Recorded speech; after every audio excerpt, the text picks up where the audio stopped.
Longtime fans of the show should be familiar with the lender formerly known as Sue Pullen, and I'm pleased to announce that she's back, fresh off a rebrand and ready to help as Sue Mackey.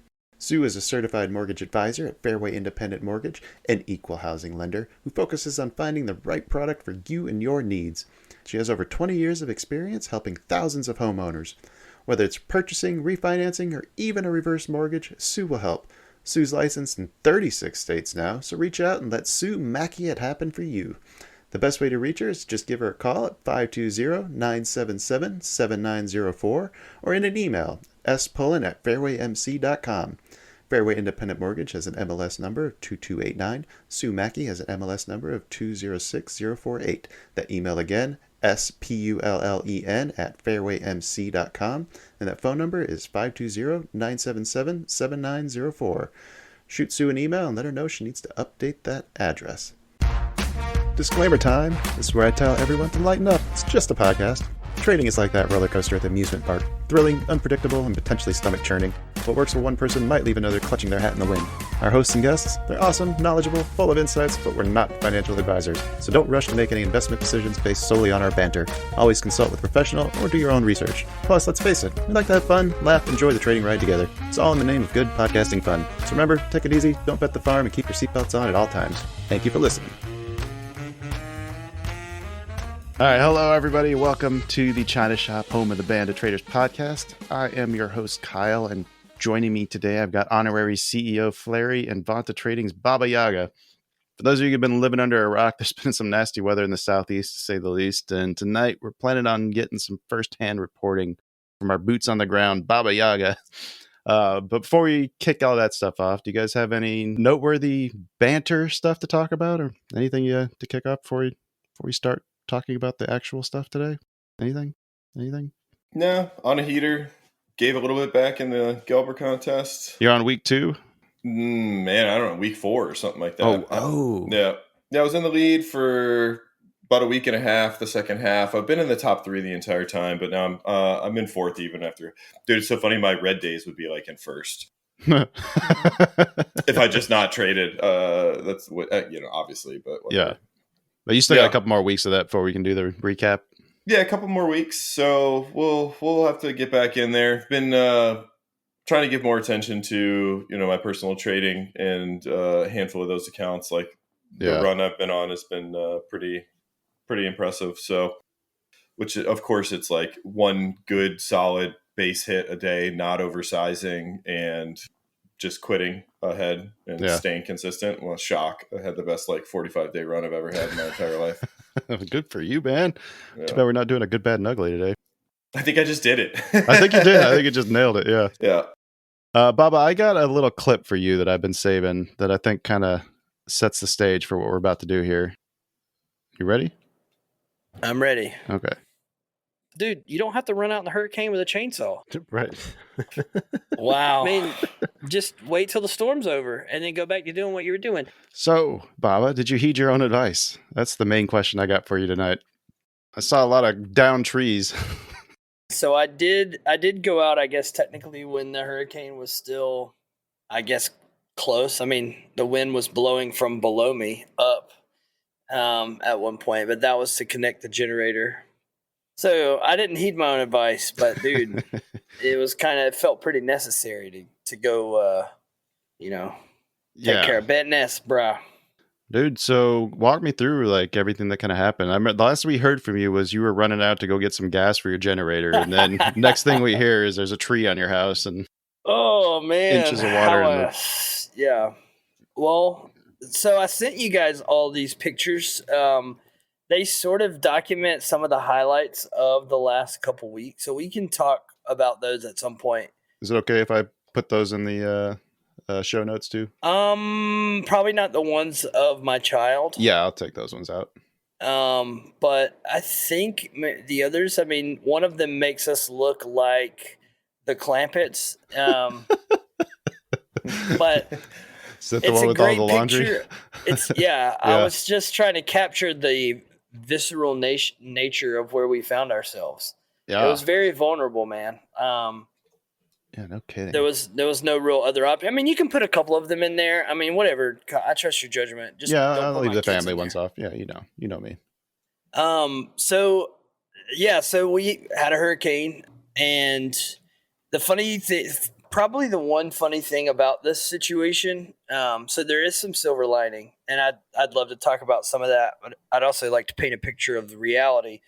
But one of the funniest things is my wife was saying, I have a really weird feeling about this. Mm-hmm. Because the storm like changed path pretty close to, like it was not projected to come through here at first, Okay. and then it kind of shifted. I don't really watch this stuff closely at all, but my wife was kind of tracking it 'cause she was getting kind of nervous, and so like the day before, or I think the day before, so like that would be a Thursday, I believe. She was like, "I'm really nervous about the storm. Like, is everything ready?" And I was like, "What? I mean, we don't have anything to get ready. It's not like we can button down the hatches and drop the anchors. Like, this, we're just here, Good I mean, we husband have work food. there. We Yeah. have we have food. We have water. I mean, I guess we're fine. And like, I had 10 gallons of fuel for my generator, which I thought was plenty. Lose power for a day or something. Mm-hmm. That was what that I thought at worst case scenario. And little did I know that her feeling that things were that she was nervous about was spot on. And that Friday really launched us into like a completely new existence for the last couple weeks. Don't you hate it when they're that right? I mean, she couldn't have been more right. I know, it's so annoying. But yeah, so you last heard from me. I was running out to get gas for my generator unsuccessfully. I did not do the whole fill both the cars with fuel and have all the fuel tanks filled. So Bathtub full of water? No, dude, of course not. Water was the least of your concerns. Yeah, I don't know. I mean, I'll like fly a little high, and then if you want to know anything else, we can drop down, and then we'll talk through some of the pictures. But Yeah. So basically, what ended up happening is that Helene was unbelievable as far as devastation goes to the power grid for our part of the state of South Carolina, as well as probably like 7 other neighboring counties. And then additionally, there was enough road issues, bridges, even in our state, and large trees. We live kind of in the country, so a lot of trees and stuff. So a lot of roadblocks, a lot of debris in the road, a lot of roads washed out, a lot of bridges failed. So there was like later in the day, on the day the storm landed, and especially the next day, like everybody was like in full blown panic mode, right? So that like there were gas stations with like I drove for 3 hours one day, right afterwards, or 2.5, trying to find a gas station that had fuel. Right. And like everyone you would go to, the line would be like a mile long. And if you, like I did one time, sat in that line, by the time you get up there, there's no, like, they run out before you make it to the gas station, right? So Are they rationing at that point too? Do what? Are they rationing at that point? Like capping No, we you? don't believe in that. We just get as much as you want. Which so like my first like personal challenge or like mission was that we would not run out of gas, right? Yeah.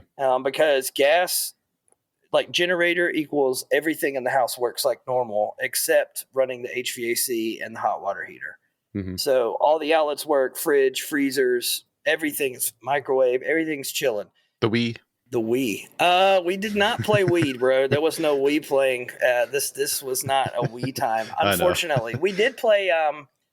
Actually, that's how we found out. Downstairs had all the flood water or the storm water was from sending them downstairs to play Uno Attack, and they came running upstairs and said there's a river down there. Cool. So, dude, at what point did you realize that this was going to be worse than you had thought? So when the tree hit our house, I was like, we've got a problem. And that was the morning when the storm was happening at like 7:30 a.m. Not weed, Cleo. Yeah, not weed. Come on. So yeah, when the tree hit our house, this is a large tree. We were really fortunate both in like how it fell and how it landed on the house. But this was a very large hickory, big tree, which is the silver lining is that all of that wood is now under the back deck. Going on the smoker. Dude, that's some good wood. The smoker, baby. We actually, Let's so go. to like throw the middle finger to the hurricane, like 4 days in, once the tree was cleaned up, myself and my neighbor who comes into the story at some point, he and we took some of the wood and smoked a pork tenderloin. Oh, We smoked like 3 pork tenderloins for dinner one day. So I was like, screw you, Storm. We'll use this wood for good. Nice. So it was a real victory. So yeah, I knew pretty early on it was a big deal. As soon as this like the winds died down and the worst of like the rain and stuff was over, I just walked out on our street and I knew like this is not just our street. This is going to be every street. And down our street was inaccessible one way, and then like every home both directions either had a tree on the house or a tree in the yard that was blown down. It looked like, like you'd shot a bomb off down the road. Good Lord. So immediately I was like, whoop, we got a real problem, right? So I'll finish the fuel story in a minute. So that morning as well, I just want to make sure we go sort of in order. So tree hits the house. Holy crap. Everything settles out. Go outside. This is a bigger deal than I thought. I don't have enough fuel to last as long as we're going to need to last for sure. And I immediately started thinking about other, like our friends around and stuff. So we're like calling people, are you guys okay? Are you guys okay? Whatever. Cell phones working? They were like, for calls, they would sort of work. And if you turned the cell data off and just send like SMS, no Wi-Fi. Wi-Fi was gone. Yeah. Okay. But like if you turn off cell data and send a text, it sends it like old school. Yeah. Like the ping for the tower. Yes. Yeah. So you could do that. So that's how we would send those, and you would have to send, like keep trying, and eventually it would send, and because it'll fail multiple times, and it'll tell you that it's failing, and then eventually it'll get through. So you're just kind of like waiting your turn. Believe it or not, my phone was not working the day after, that morning after you guys got hit. Like my phone didn't work the whole day. I couldn't take calls in or out. I think that was probably tied to all this, right? Yeah. But so tree hits the house, freak out, outside's a mess. We send the kids downstairs because my wife and I were kind of just regroup a little bit, be like, okay, here we go, Get away from the trees falling apart. And then they run upstairs and say, our bedroom has a river. And I was like, oh, that's not good. So we go downstairs, and that actually started like kind of then we were like, this isn't just like going to be kind of annoying. Now this is going to be like, we're going to have to like rally. Like we got to like put the boots on and make this happen.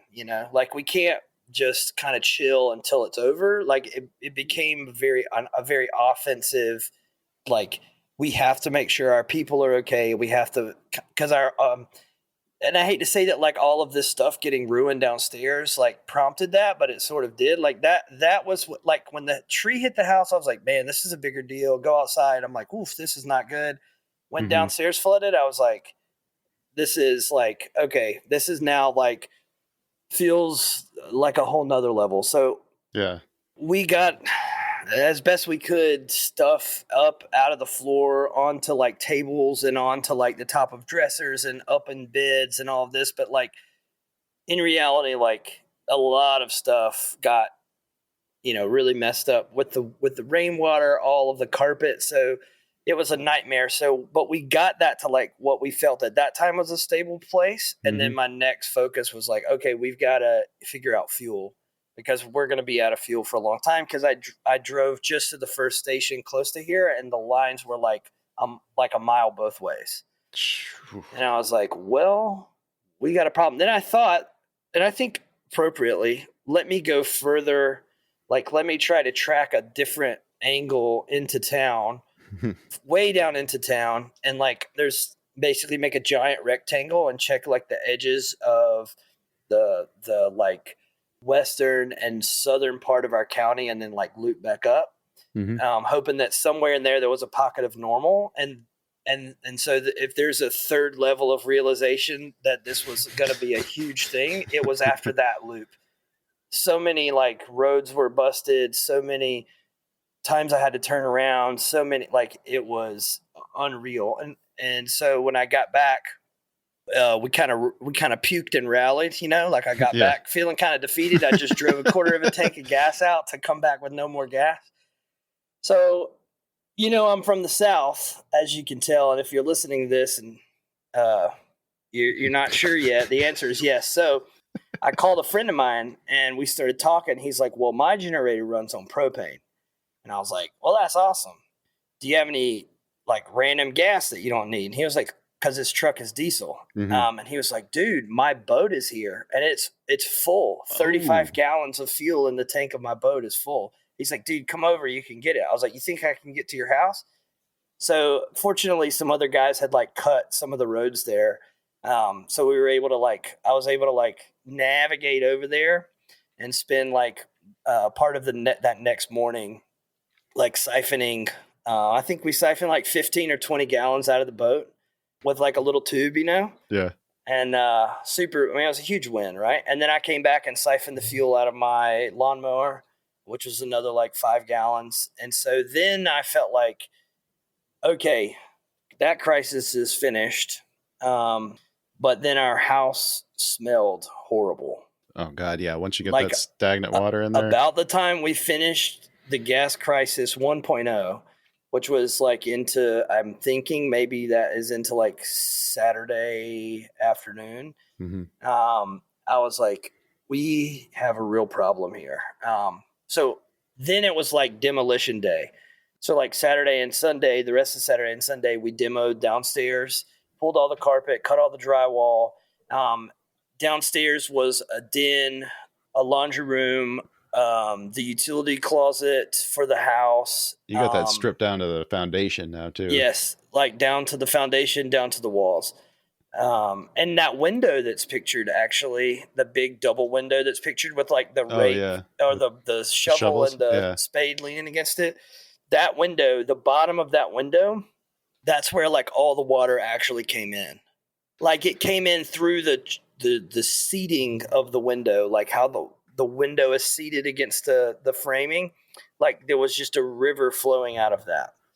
Oh. So, and now I'm sure groundwater came in other places too, but that's when the moisture and the remediation guys came, that was where all the wettest, that was where they felt it started as well. That's also where we saw the most water coming through.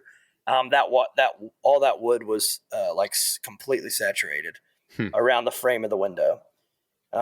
So then the house smelled so bad that we had to get all of that out quickly. So that became the next mission. And then I think the undertone of the entire thing was communication with my wife's family, how'd you get the water out of there? Yeah. Honestly, most of it was eventually. So it was almost just opened a door somewhere and let it drain out. No, well, a lot of it went into the garage and went under the door to outside. Yeah. But if you think of a candle with a wick in it, how the oil will run up the wick, right, to the candle. That's pretty much how everything made of wood and all of the carpet functioned. So the water started to go down in there. It was 3 inches in there, but the water was just soaking up the walls. So there's another picture. Capillary action. There's another picture where you can see about a foot up the drywall there's a line, a discoloration. This is a picture with a black trash bag in it, and then that piece of drywall. And that's how far up the wall and up in the insulation and up in all the paneling, the water soaked in just, how much standing water was in there? 3 inches. 3 inches in the worst of it. And then it planed off a little bit as it went further out into the den and stuff down there. But it still sucked up that high into your walls? Oh, every wall. Jesus Christ, man. And the carpet was so heavy, dude. Like trying to get the carpet out, we had to. Oh my God. I thought we could just like roll up one or two big pieces. No, like we're cutting up like very small pieces, and me and a friend are like trying to carry them out. It was terrible. Like, and we smelled bad. Like we had that water all over us. It sucked. I know. I will preface everything. All of this pales in comparison to what other people experienced, and I'm so keenly aware of that. That like I tell you guys about this so you know like the story of the last 2 weeks because we have hardly talked, but I am in no way saying like, oh, it's so bad for us. Well, feel pity for me. Like it's I can laugh about it. It sucks. It's probably gonna cost a lot of money. Every conversation we've had, you've been nothing but talking about how lucky you guys got it. I feel like we fared super well, and there's so much. How far are you from Asheville? Asheville is an hour. Yeah, and that was like one of the hardest hit places in the country, wasn't it? Yeah. Mm-hmm. Yeah, but I mean, this is your story though, of the experience. So, I mean, yeah. So Watergate, as we've affectionately, I don't know, Watergate was over for the most part. Once we got all that stuff out, the smell was much better. Okay, remember the idea of someone losing their home because that's going to play into this story. In a minute. Just don't let me forget to just help me remember to come back to that because Cleo just said, people who lost their homes. So we'll remember. So Watergate was over with. And so we're, so somewhere in this mix of the fuel adventure and Watergate, I realized that if you wake up, like I think the second day, your body, like my body changed. And I'm not kidding. Like my, what would you call it? Like your nervous system or like your survival instinct thing, like whatever. So like every day, when the sun went down, like I was kind of ready to go to sleep. So like 8:30, 9:00, and I would wake up at like 5:30 and like wide awake, knowing that there was so much to do. An incredible amount of stuff needed to be done immediately. And I realized that I woke up the first morning, I guess it was the first morning after we had done the gas magic. Mm-hmm. I woke up at 5 and I was like, I wonder if there's a line at the gas station at 5 a.m. Like, probably not. So 5 a.m. I zip out. No line at the gas station, bro. No shit. Pull straight up to the pump, fill up my truck, zip home. It's like 2 miles. Take my wife's car, fill it up, bring it back. Take all my fuel cans, fill them up, bring them back.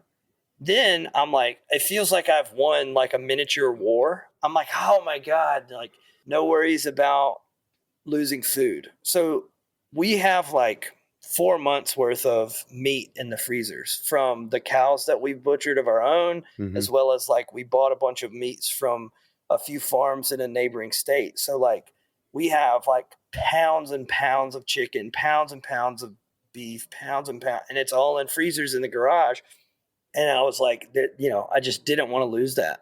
So that was like the big win was like, I knew that every day if I could wake up early, which I never set an alarm for, but I would just wake up super early and whatever gas I had used that day, I would just go replenish 2 miles down the road. Nobody ever got up before 6 to get gas?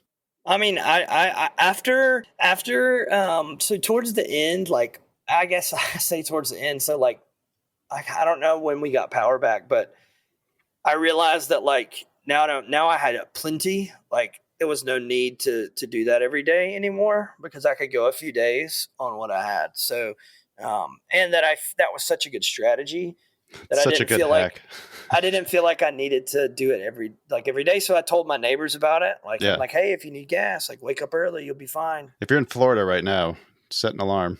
You shouldn't have to. Your body should like kick in and be like, hey, look out. So the picture that makes us look like the Clampets was a picture that I sent to someone to try to express to them how like you just think like regular life is that you dirty or soil something, you put it in the washer, then you put it in the dryer, and then you're good, right? Like, and that's not a problem to solve. But when almost all of your children's clothes got wet, as well as any clothes that were in baskets, like, because all the baskets have holes in them, like laundry baskets. So all of the clothes that were dirty got wet with that water. So everything stinks, right? Mhm. So we get all the wet clothes outside, but then you realize that like these clothes are all going to ruin if we don't figure something out. So then we got like emptied Sterilite containers, put clothes in, filled it with water, put laundry detergent in, and like our kids would stir it and to agitate it with like a broom handle. And like our huge, like where the basketball goal is, of course it got beat all to crap during the storm, but like the where we park the cars down there, because we don't really use the garage, they're too big for the garage, but they're just down there like stirring these 4 big bins, right? And then you let them rest, and then you get them out, wring them out. And then I was like, how can we have to hang all these clothes, but like this is so much clothes. So I found like a huge piece of paracord, tied it on a big tree, and then like around the deck, and then laid it over that ladder, and then wrapped it around a telephone pole, and then pulled it tight with my wife's car so that we could put all this heavy wet laundry on it. Use the car. And it wouldn't touch the ground. Yeah. And you just think like these are problems that 100 years ago weren't problems. It's just the way life was. Yeah. And you realize how easy things are and how like fragile we all are. That the quality of life that we don't even appreciate. We almost think of having to wash clothes as like annoying. Like, oh, I got to go take this laundry downstairs. But like what's annoying is, well, it's not even really annoying. What's annoying is losing everything. But what's annoying is for us in this was like that we're having to stir our clothes with a broom handle and a bin at the end of the driveway to try to get the funk out of them, and then like rinse them and hang them. Now, here's another cool like little win that I was like, gosh, I'm such a champion. I was built for a time like this, you know? Like I'm thinking like there's a story in the Bible where this lady character comes through like in this big way, and like there's this verse that's like, you were fashioned for a time such as this. And I was just thinking like, I was built for a freaking hurricane, baby. So I had like already conquered the gasoline thing or whatever. And then we were like, gosh, we don't want to pour all this water. Like we're done with water close to the house. So like, we don't want to just dump this water out right here. Right. Also that some of this water has like bleach in it, because we did like a load of some stuff that needed to be bleached. I'm trying to help it get clean or whatever. So like, we don't want to kill all the grass. So how can we get the water out of these bins? Are really heavy to try to carry by myself or splash bleach everywhere. So I did the old, get this. So if anyone ever needs to empty water out of something, take your hose, the hose that's screwed into the spigot at the house, turn the water on, close the end of the nozzle that would normally spray. Let that hose fill up with water till it starts spewing out at the top. Turn it off, kink it, unscrew it from the house. Take that and make sure that the end of it is downhill from wherever the water is that you're trying to empty. And then put the end that would normally be connected to the house, put it in the bucket or bin you're trying to drain, and then go to the end that the spigot is, or that the spray handle is, which should be downhill, and open it. Gravity will pull the water down to escape, but it will create a vacuum, and it'll drain everything. It'll siphon everything out of whatever the thing is. Yeah, you just got to prime the hose first. You're just using the hose to do it for you. The priming the hose was filling it with water. Yeah. Yep. So it's like the backwards way of priming a pump. So like I thought of that, and I was like, oh, my wife was like, this is going to be, I was like, no, I've got it. And I was like, my son, like he's 11. And I'm like, I'm about to teach you some things, boy.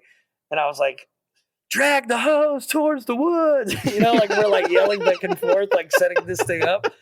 And it worked so freaking well, dude. So well. And dude, so one of the coolest things about listening to you talk about this and like the conversations we've had leading up to this night, all of it has been nothing but like a positive, like the spin you put on it. I haven't heard any stories of people acting shitty, hoarding, looting, any of that. I've got some of that if you want to hear it, but okay, I guess we just couldn't wait long enough.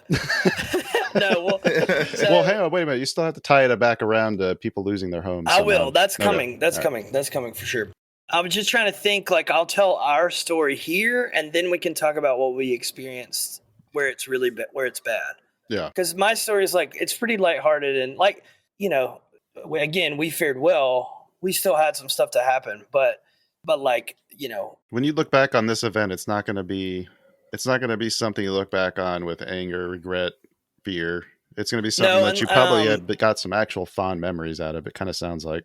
yeah, we had some cool things. So let's see. So that was how we managed laundry. So we got laundry sorted. Showers were just cold. You should Yeah. take a cold shower because the generator. I'm gonna buy a bigger one, but the one we had, I didn't ever anticipate being out of power as long as we were. So, but we had warm showers for like one day after, and then it was cold showers, which is still fine. Like you take Yeah, a you cold still get in shower, the it's just shower. quick. Very refreshing when you have no AC in the South and the humidity is like 900%. And so it kind of worked out. It kind of helped Larry, you'd get you probably be ready to less go to likely to want sleep. to take a cold shower in Minnesota right now. No, Not so much. Yeah, no. In Haiti, it was always cold showers, but same problem. It's like 800 degrees, so you're fine with Yeah. it. But Yeah, like the cold shower thing, honestly, like, you get used to it, kind of, yeah. to some extent. So I think then it was the tree. Like here's where a lot, like where other people. So like we have such a great. Like I realized how fortunate we were. I've always known that we're really fortunate with people that care for us, right? Like people that Yeah. love us, and like we don't have a huge amount of friends, but the friends we have, they like roots run deep, you know.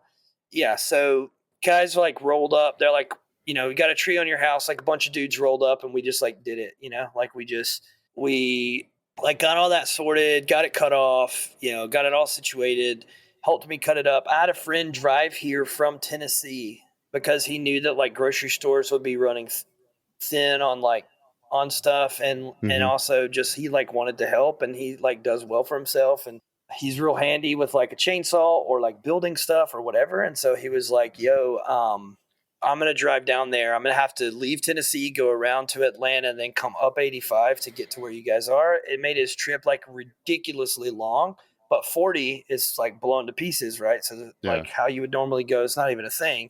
And so he showed up, like helped us work downstairs a ton, helped us work on the roof and everything, cutting everything off, getting it all sorted. It was just really neat. The guy that I borrowed, that we siphoned that gas out of his house, like he and I worked together to get his generator connected to his house like that same day, because some of the wiring was screwed up, and he was like a little nervous about like blowing his whole house up, which I understand, but also like I'm a little more like, it'll be fine. That's kind of my attitude. So, but like there was just all of this, like there were all of these like opportunities from my group of people for people to like hold on to things that they have, or like reserve themselves or whatever, and they just did the opposite. Like I needed fuel, he could have held that fuel, he gave that fuel to me. He needed help with the electrical, I could have just went home to my family. Instead I stayed for a couple hours, we got that fixed. Like he needed to find propane. We checked a couple places. I thought of one. I'm like, let's go here. Like there was just this camaraderie where his problem was my problem and my problem was his. And that was true of a bunch of people. It sounds like almost everybody kind of took care, and some banding together to do it, but they took care of home base first. They made sure that like day-to-day operations for themselves, their family, the house, the structure, whatever was taken care of. And I mean, I know some of the story, but it seems like then almost instantly, once everybody got home base taken care of, whether it was solo or in this, sort of like unity of, tight friends, you guys all just started to go outwards and go, okay, I've got this under control. And you kind of get into a second stage of this story where you guys start like going, okay, if it's this bad for us and it just took us, 3 to 5 days to get our home base under control, I know, in this other area, the need is going to be significantly greater, and I have capacity. Yeah. And it would like, knowing what you went through, it would have been a shame to not, venture out and kind of go see what kind of help you could offer. And I think, I mean, this part of the story is super cool. The next part is, I mean, it's amazing. This is the kind of stuff I wish that it'd get highlighted more in the news, but they tend to focus more on the other stuff. Yeah. So one more.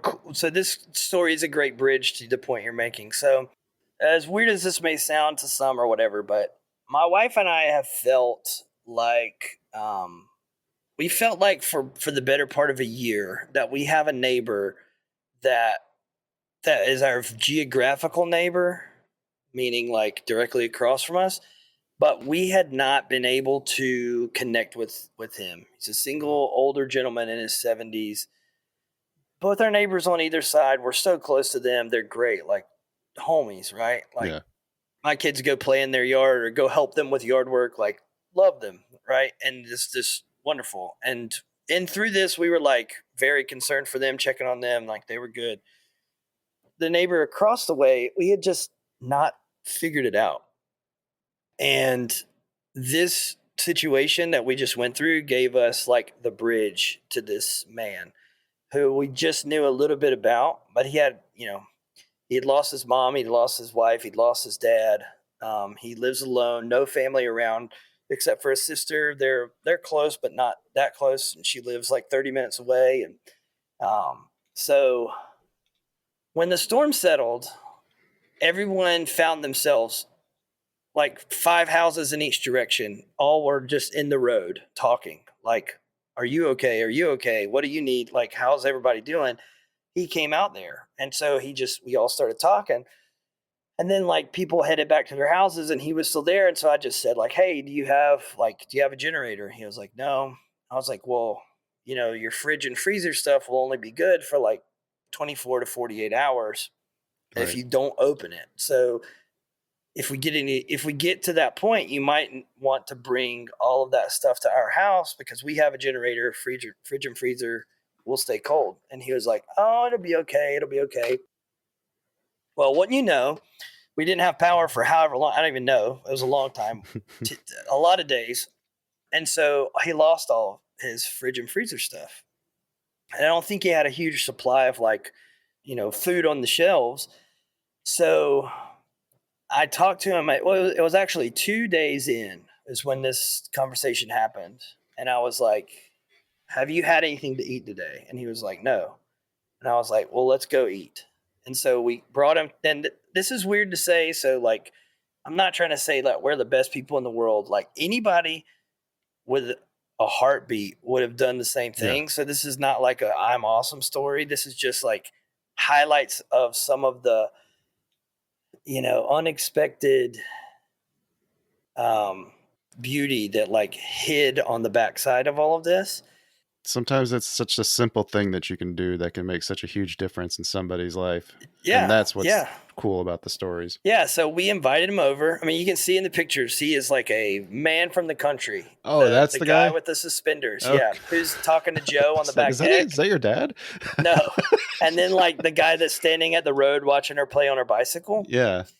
So what happened is I told him that whenever it was time to eat, so breakfast, lunch, and dinner, just to come to our house, and we would eat together. We had plenty of food. Don't worry about trying to go fight the grocery store crowds and all of that. Just come be with us till this settles out. So we had breakfast, lunch, and dinner with this gentleman from across the road.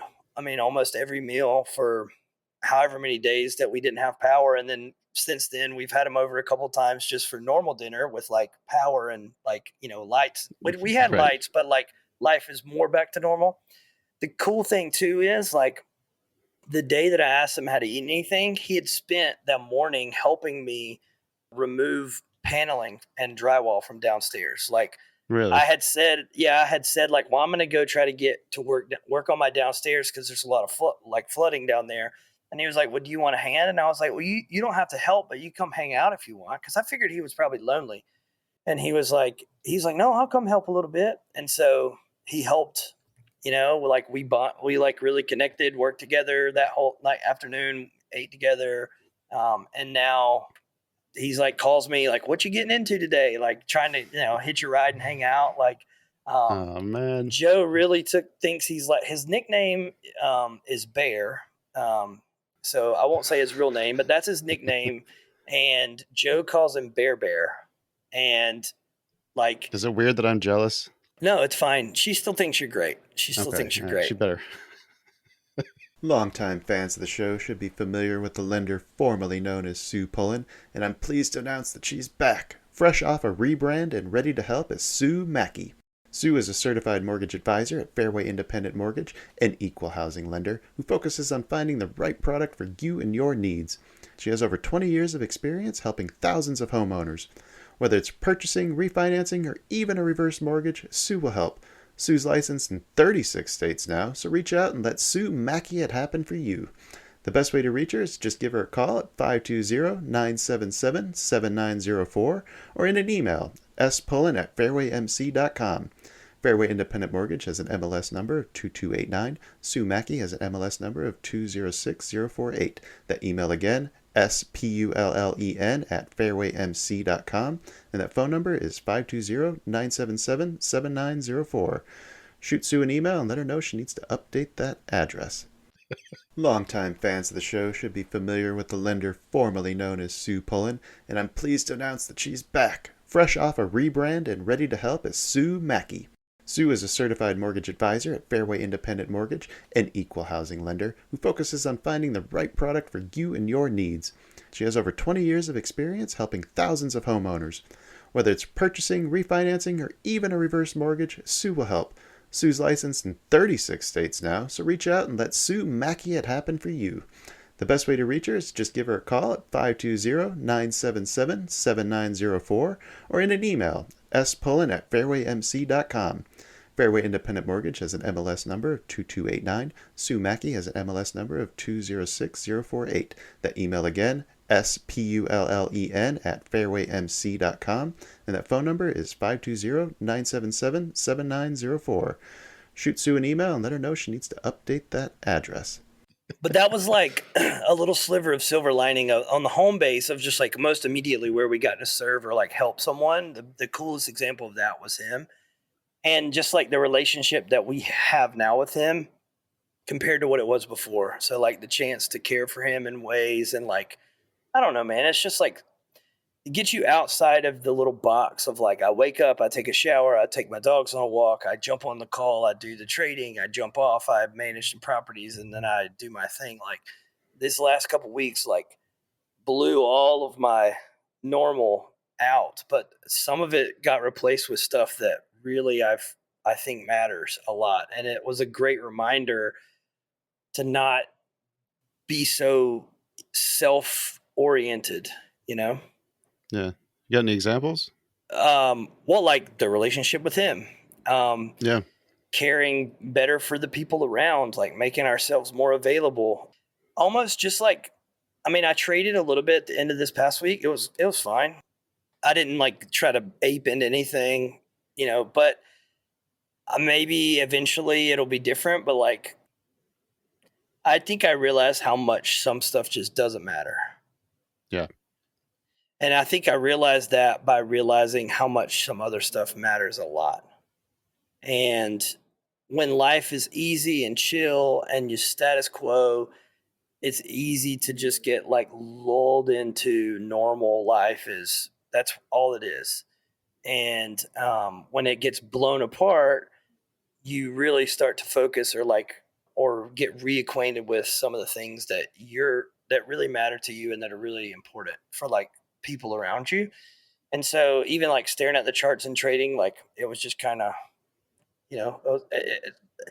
again, I will get into a position or get into a situation where I'm all amped up and stuff, I'm sure eventually, but like currently, like looking at the charts, it's like so easy to be divorced from any emotion related to it. Cause in my mind, I'm thinking like, this doesn't matter that much at all in one sense, like in a really healthy way, and that's like, I hope this goes my way, but in the meantime, I'm going to go get some gas. yeah. I mean, not quite to that extent, but sort of, Yeah. like, I mean, and the other thing is like the market truly will be there tomorrow. I've said that a million times, but like that sucker, I was gone for 2 weeks and it was the same thing. I came back to the same stuff.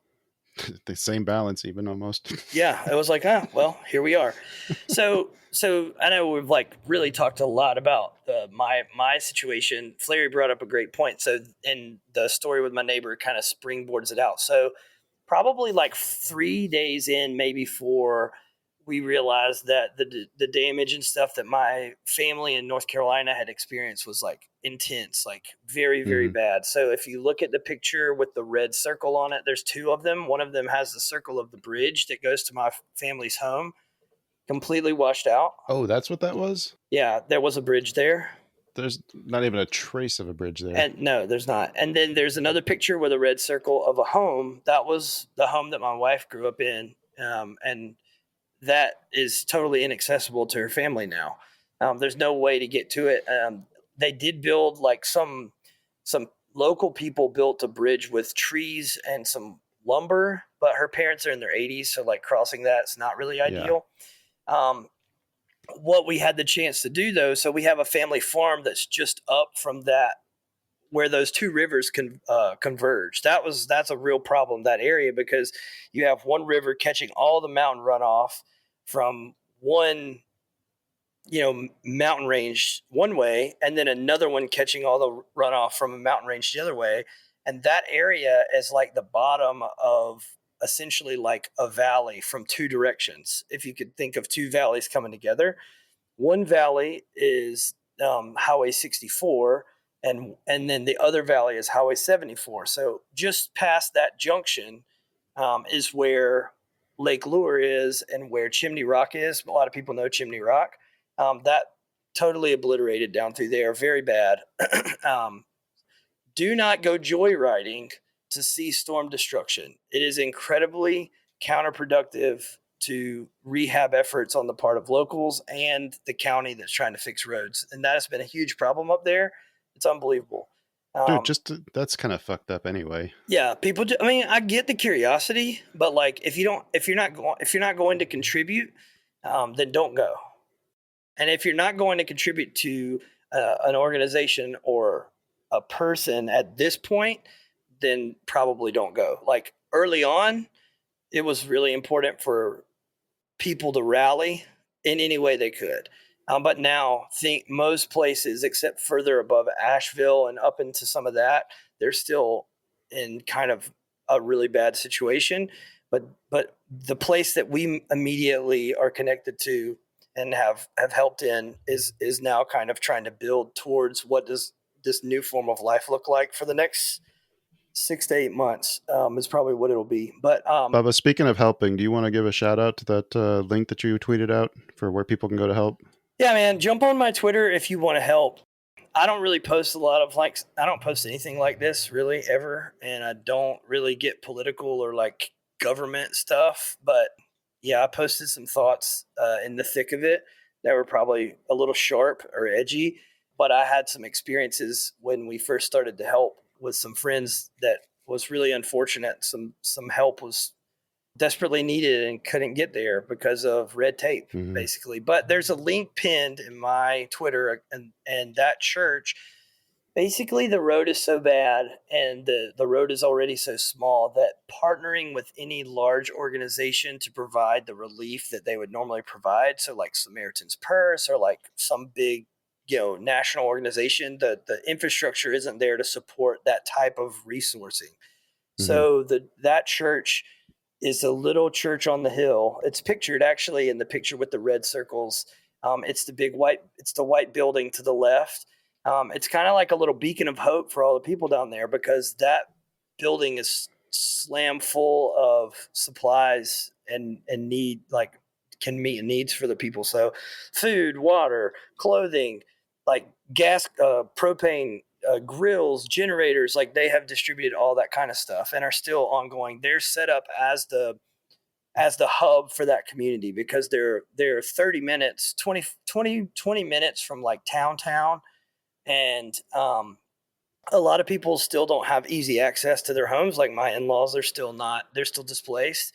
And a lot of people can't, they have no way to get a vehicle to a road to try to get to like somewhere 5 miles away, so that they can at least kind of walk there to get what they need day in and day out. Now that was set up last Tuesday, we worked with a team and took like 20 vehicles in and just absolutely just stocked the heck out of that place, which was awesome. Basically turned like a dining hall into a store for free. Like everything is free. So what happened is, so our farm is back away from that junction, but still was obliterated. Our pasture's full of sediment, our horses, no fencing, whatever. My in-laws are 80 something years old, freaking out that the horses are going to cause someone to die. That's all they can talk about. They're not in their own home. They're not in the farmhouse because no one's lived in the farmhouse in 10 years. It became storage. So they're not in the farmhouse at the farm. They're not in their home. They're in someone else's home. And all they can talk about every time we talk, morning, afternoon, night, whenever we can get a call through, they're just like, what are we going to do about the horses? They're going to get hungry. They're going to roam. They're going to cause a car wreck. So way early on in this whole deal, like a few days in, me and my neighbor, the man across the road, we call a friend of mine. We get a horse trailer. I borrow this massive truck from another friend of mine, like a brand new truck, by the way. Like when I got up there to drive down the road, I was like, oh God, we're going to put this thing in the river because there's so much of the road was gone. If you look at some of the pictures as you scroll up, like those are pictures out the window of a car. Like that day, I didn't drive the truck all the way in. I actually drove the truck past almost all of that, but I didn't take pictures because I was trying not to die. But my wife was in that car, taking those photos, and that is the only road, like basically that connects from like town to like where all these people live, and that's what was left of it. So one of the first things we tried to do for my in-laws to like take pressure off them was to go like find the horses, get the horses corralled, and bring them to a pasture that another friend of mine has. And again, like you heard the word friend of mine like 4 times. The guy I borrowed the trailer from, I've never met in my life. And he was like, yeah, go ahead. That's fine. Take it to a road that looks like that and go try to find your horses and bring them back so your in-laws don't have a stroke in the middle of this insanity. And like, just again, like they could have been like, no, I'm not letting you take this up there. That's like a war zone. Right.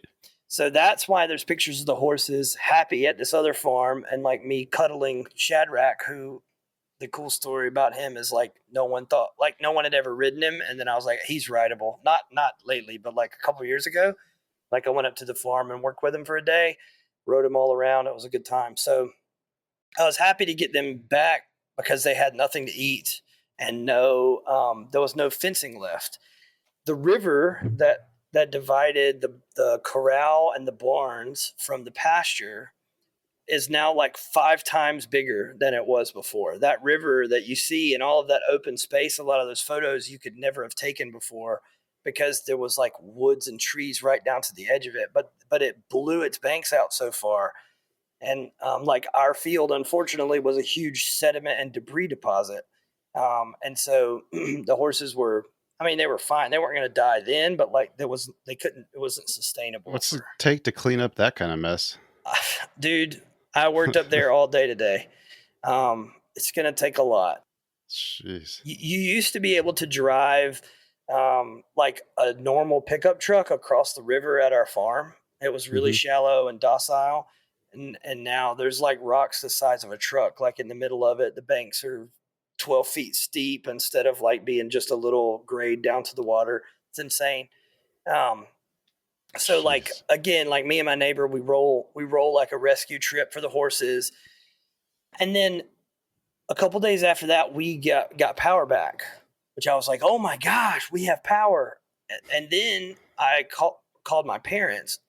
I had been talking with them and I knew that they had a generator that they were able to run their refrigerator on, but I also knew that they'd been moving that generator to like 2 other people each day to try to keep their fridge and freezer from thawing out and losing all their food. So they were working and trying to help people.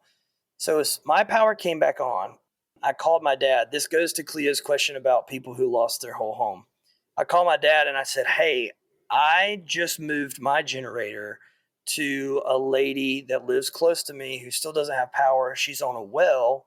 And so with no power, that means no water. No water, yeah. And she has kids at home. Her husband sucks massively, left her with 5 kids a few years ago. It's just a sad story. She's doing great now, but there's no man, not that a woman couldn't, but there was no one there there's no help. There was no help for her in this like mechanically minded, problem solving way. Like, let's go fix a problem. There was no one for that. And so she was just like making it, And so we took my generator, hooked it up, and we're having issues getting the well to work. So I called my dad and I was like, hey, I know y'all got a lot going on, but my parents are also serving.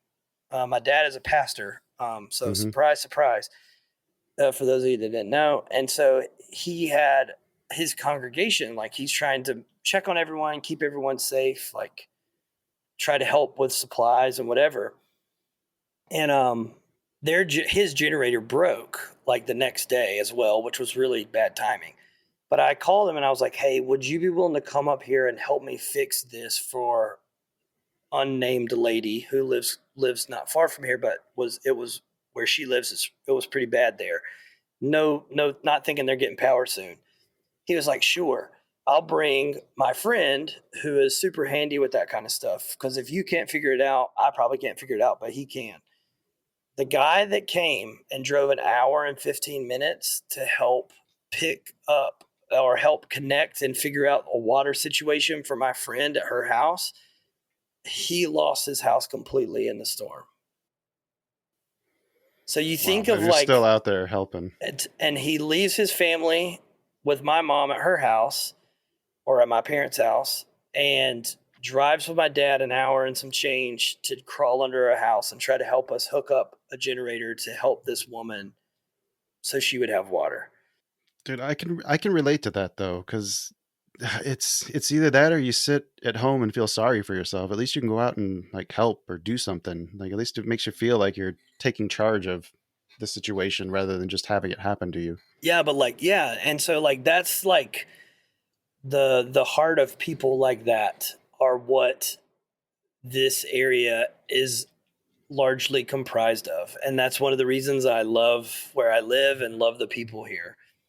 So my neighbor, a 70-something-year-old neighbor, myself, my dad, and a guy who lost everything in the storm are trying to figure out this generator for this lady. Well, when I'm talking to my dad, I find out their generator's messed up. So now I feel really awkward Right. because I'm giving my generator to someone who, I mean, I love her, but like that's my parents. Well, her power comes back on the next day. Mm-hmm. She calls me like first thing in the morning. She's like, yo, power's back on. And she doesn't know how to unhook the generator and everything. I was like, I'll come get it. And then I was like, I called a couple of other buddies who I knew had generators in there. I was like, do you have power? And they're like, yeah. I was like, okay, do you have power? Yeah, yeah. So we took like 4 or 5 generators, including mine, and we drove them back to where my parents live. Um, and we dropped 5 generators off with them so that they could turn their house and save their stuff and also disseminate them to other people who needed them. Um, and it'll hit you a different kind of way when you show up to your house and your mom is eating an MRE. Yeah, no shit. It's like, what the freak is going on? And so when we're dropping off the generators, I see that and I'm like, do y'all have food? And they're like, yeah, we have food, but like, it's just with the power being off and da da da. It's like this is just easier and whatever. And I was like, and they're like, all the grocery stores don't have anything down here. And the problem with where they lived is the power grid. They're ran from like multiple substations to get power to their town. They don't live close to where it's produced. And all of those substations are screwed up. So they have to fix all of those. They're at like the end of the line, right? So the cool thing was, so my mom, I was like, well, I'm going to put one of my friends gave me this huge generator that would power like everything. My parents didn't have water because they were on a well. So it would power the well. It would power the hot water heater. It would power everything but the HVAC. So like the whole house, we wired it up. My dad had a plug. Oddly enough, he had a generator plug, just not a generator big enough to actually hook up to it, which is a whole nother thing. Like, come on, Dad. But so we hook that up, fire it up. Well, my mom is upstairs showing my neighbor, who again, 70-something-year-old man, helping me with this project. We took 70 gallons of gasoline, 200 pounds of propane, and like multiple generators to my family down there. My neighbor, who's 70-something, helping me load them and unload them. It was like, again, beautiful, right? Yeah. We unload those. We hook my mom and dad's house up. and my mom is upstairs showing off some of my dad's like craftsmanship on like this one room that because they built the house, and he's like, my neighbor's all into it. So I walk in and like flip on the light. I was like, Mom, we got the generator hooked up. She's like, oh, that's great, honey. And she's like, where do I need to move the extension cords? And I was like, no, not like that kind of generator. And I like flipped the light on, and I was like, you have hot water and like you can wash clothes.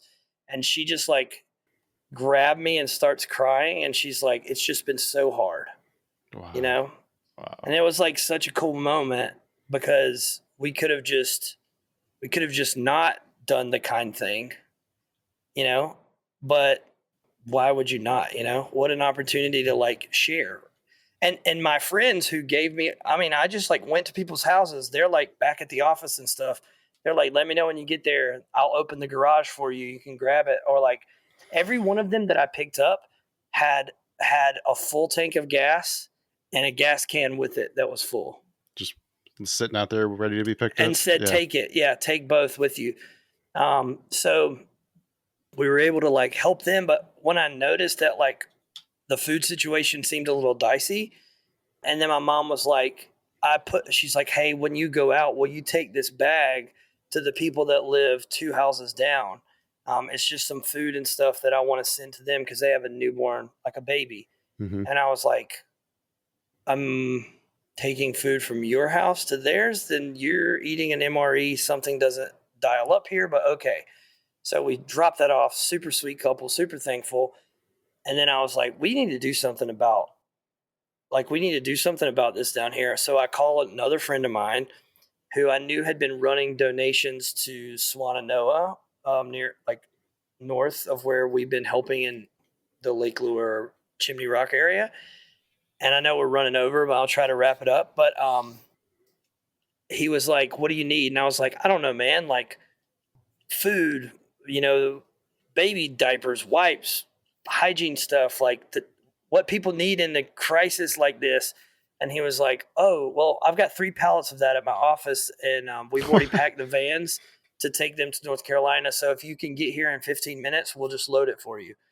So that night, after we got back, we went to his office, loaded my truck completely with, actually, we loaded my friend's truck because to fit all the generators, I had to take a bigger truck. Mm-hmm. We loaded that truck completely, back seat, the whole back, with all kinds of stuff like dog food, cat food, people food, diapers, wipes, like hygiene stuff, toothbrush, I mean, everything, because some people lost everything. Then the next morning, we drive back to my parents' house. We unload all this stuff at their church and set it all out so that people could come get it. And within an hour of dropping it off, someone needed dog food, and the exact brand that we brought was the brand that they were already feeding their dogs, which I just thought was really, really cool. And then a lady came in looking like needing diapers, and like we had just unpacked like 12 boxes of diapers, and like my parents were able to care for her, and they have since obviously distributed all that. And then that conversation with my friend who'd been taking stuff to Swannanoa, like kind of sparked an interest that like he has so many business connections. So I was like, hey, I found out that my wife's, that was right around the time that they were setting that church in North Carolina up to be a hub for that community. Mm-hmm. And I was like, they sent me a supplies list. Any chance you have any more of this kind of stuff? I crap you not. I sent him the list. And he's like, oh, I have 3 pallets of exactly that stuff again that just got delivered to my office after we packed the vans. Come get it. So again, we go over there, fill that completely. And then so the next day we went, or 2 days later, we went to my wife's family's, that neighborhood or that community, and we're able to offload all of that stuff. So every day there's been some adventure tied to delivering something, returning something, picking something up, dropping something off. Every day since the storm has happened, it's just been and it's not like, oh, I just want to do all this good for people. I mean, I do think that's right, but there's also this awareness of how important it is right now for people to care for folks. And you just see it immediately, how much it means, and how important it is that people are doing stuff for other people. And So yeah, we've been super fortunate to be connected to all these outlets to be able to do that. I've been like a conduit because I have so many connections to people and so many different friends in different places, and so many people. I mean, people through Twitter have donated Mm-hmm. to stuff. It's been unbelievable. Some guy from Texas I've never met donated a sizable amount of money to like my parents, the relief fund that they set up at their church for their community.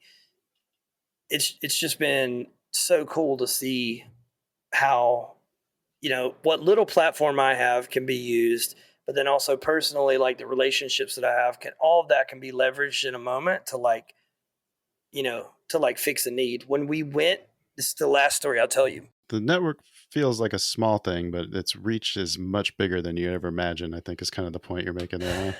Yeah, dude. I mean, so when we went to North Carolina to drop off those supplies, we were keeping an eye on some Facebook pages just to see if there's needs that we can meet immediately. It's amazing what you can do with a few phone calls to like change someone's status of living. Mm-hmm. And there's been like a handful of cool things from that. But one of the coolest one was there was a lady who posted, and this is happening a lot, and not as much now in this area, but she's like, I have my best friend lives, and I didn't send pictures of this, but it's a 5 mile long road up a mountain that's not paved. At the Jeez. very top, my friend lives there.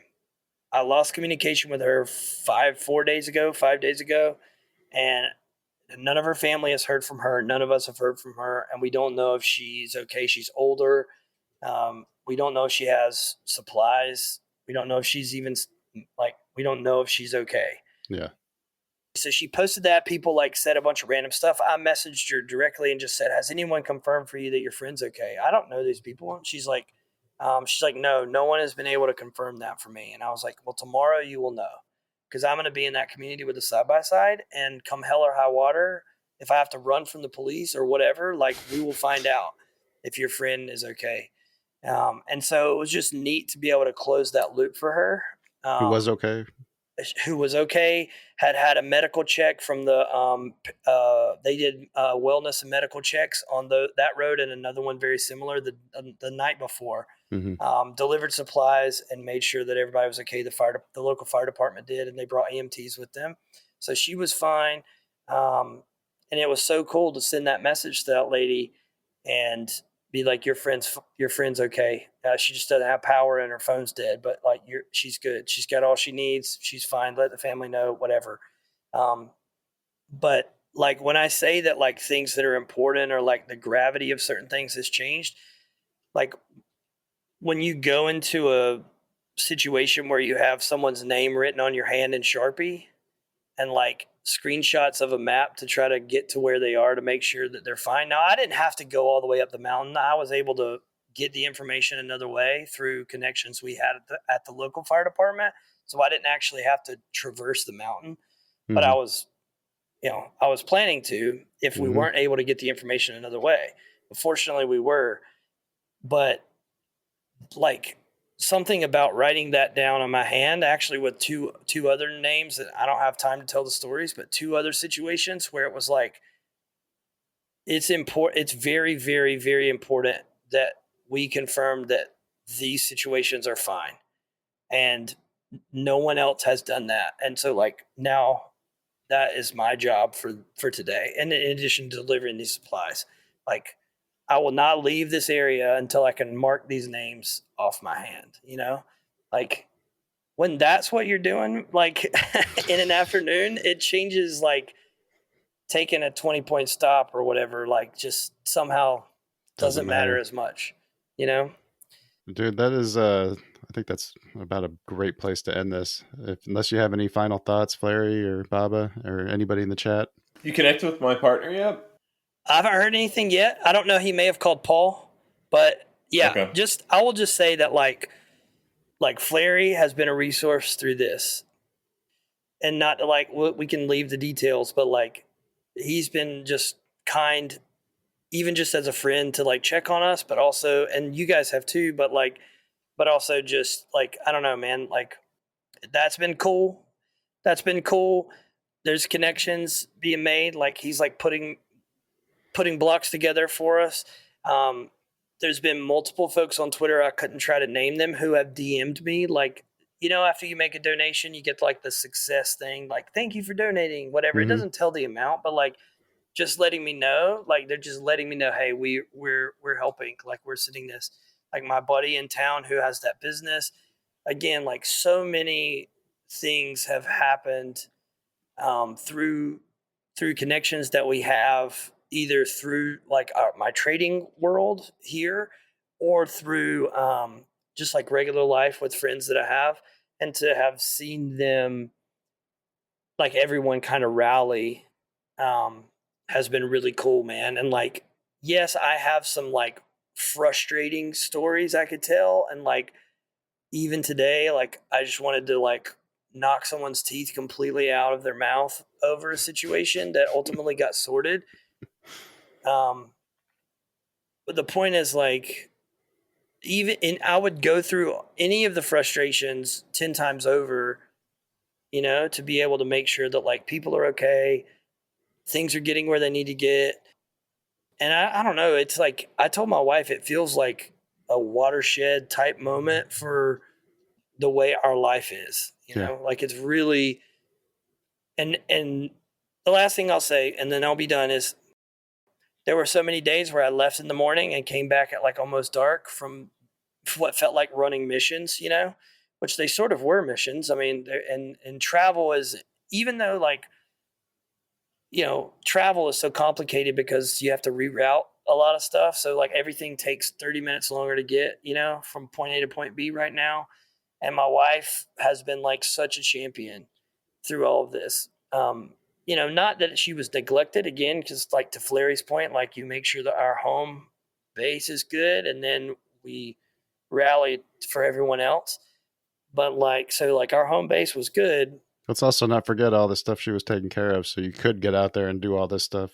Exactly. But she was absolutely holding the fort Mm-hmm. down while we were, and that created a pathway for me to be freed up Yep. to just take my gifts and talents and skill set and connections and run wide open with it for the benefit of like so many other people. And that would get overlooked.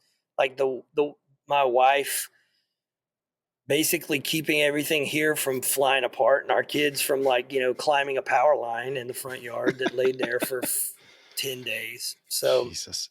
super appreciative of that. And honestly, like, I'm glad to share this story, but I bet I've said the phrase 5,000 more, like like so many times. Mm-hmm. Like when I've faced something difficult and had to navigate it, I've said like there's 5,000 more people having this same problem right now. Yeah. But when we've taken generators to like help with a few people or something, that's like a drop in the bucket. And I'm just so keenly aware there's like more than, but I've just said like there's 5,000 more people who this didn't happen for them. You know what I mean? Yeah, but you help one person, that person is more likely to help somebody else, and it daisy chains. It Yep. expands like ripples. You become keenly aware of what you think would be a small help, or like, oh, if I go bring this person one case of water, like, like what you think might be like rather insignificant is the catalyst for someone to get their stuff in order to be able to kind of do what you did. And it's, as someone who's been to like, not obviously through this, but like been in that, like, this is do or die if I don't get this kind of situation, like we're giving people sort of that relief. Like it's wild how easy it is to underestimate Mm-hmm. the small things to the person that you're bringing it to. And it might not be you might not have the helicopter dropping and getting people out and all that stuff, but like that generator, that was a relatively do or die thing for that specific small subset of person that you were helping. But it's crazy how It's a beautiful like thing. once you get out there, you start helping these folks and really getting into it. Like it's small, big, medium, doesn't really matter. Like it's just like getting in there and doing what you can is significant. It's big to somebody else. I bet the guy giving up his trailer, that probably felt like nothing. Yeah, what am I gonna do with the trailer? Dude, the guy filling up the generator before you picked it up and the tank of gas next to it. It's like all that little stuff starts to add up and add up and add up. And then, suddenly we just start to like make a little progress in the thing. So. Well, Baba, thank you a ton, man, for opening up and sharing this. And thank you for keeping it so positive too, man. I know you're not the type of person to make something negative, but I think there was probably a temptation to focus on the other side of this. Yeah. Well, for sure. Like, I will say, if you look at my Twitter, you'll see some things that I said early on that were frustrating me, and those things were real, and that was a real issue. But it's almost like the people rallied almost in spite of some of that, which I think was the more compelling story to tell, especially tonight. I mean, and then the only other thing I'll say, and I know that Florida is now dealing with the fallout of a pretty bad storm as well, and so I live nowhere close to that, but and I'm not saying if you don't live close to something you shouldn't care, but like we're still putting life back together from the one that we just went through here. And I don't watch the news or coverage, but I do talk to people who don't live in my like this tri-state area of like Atlanta or like Georgia, North Carolina, South Carolina, but so I talk to a lot of people outside of that, and I'll just say that like as bad as you could imagine something being for a region, like it is that bad here. Like, and in North Carolina, it's still that bad. Like still now, like it's the further up you go because of the way the storm turned or whatever, how the something about how it spins and where it settled up there and stuff. Like it's still it's unbelievable. Like if you're not aware, or like if you haven't heard or something, or if you thought like, oh, little storm, like I had someone say, I mean, did the hurricane hit you guys or what? And I'm like, are you freaking kidding me? But like they had no idea. So just know that like, if you could just imagine what you've seen in footage from Katrina when that happened, this is my friend lived through that. She was in high school then, and the first part of or I guess she was not quite in college. And then she actually was a roommate of my wife, and we reconnected and went to take supplies together to my wife's family community there. And she was like, oh my gosh, like she's like, this is that bad, if not worse. The level of devastation that is there, she was blown away. And so I think it's important for this from the standpoint of like just awareness that like this part of the country, that part of the state, that stretch of state of the state of North Carolina is still really in the thick of trying to recover from something that will take a year to not even, they won't even fully recover then. People won't have power for 4 or 5 months. Holy shit, really? In some places. I would not be surprised. Wow. Yes. Wow. Just as an example, there was a stretch of 4 miles where every single telephone pole had to be replaced, every one of them for 4 miles straight. And telephone poles, I mean, power poles aren't that far. I mean, they're far apart, but not that far apart. So you think of how many that is, to the point where the supplier of telephone poles actually ran out. They had to source them somewhere else. Did you tell me you had a hickory one they could make? Yeah, geez, I got a huge one. I actually cut it up for firewood already, thankfully. But I appreciate y'all letting me share, man. No, Baba, thank you for sharing it. Yeah, you're an amazing dude, man. Way to take care of the family and the community, dude. Really good shit. And if anybody wants to help out, I'll post those links to the one that your father's doing. If there's any others that you want me to post, just send them to me before this goes out I'll probably post this on Monday. Cool. But until then, guys, like, share, subscribe, tell your friends. If anybody's curious about what they can do to help, like this is, I think, a great blueprint for how to leverage your connections and how you can do even little things can add up and make a big difference. Good stuff, guys.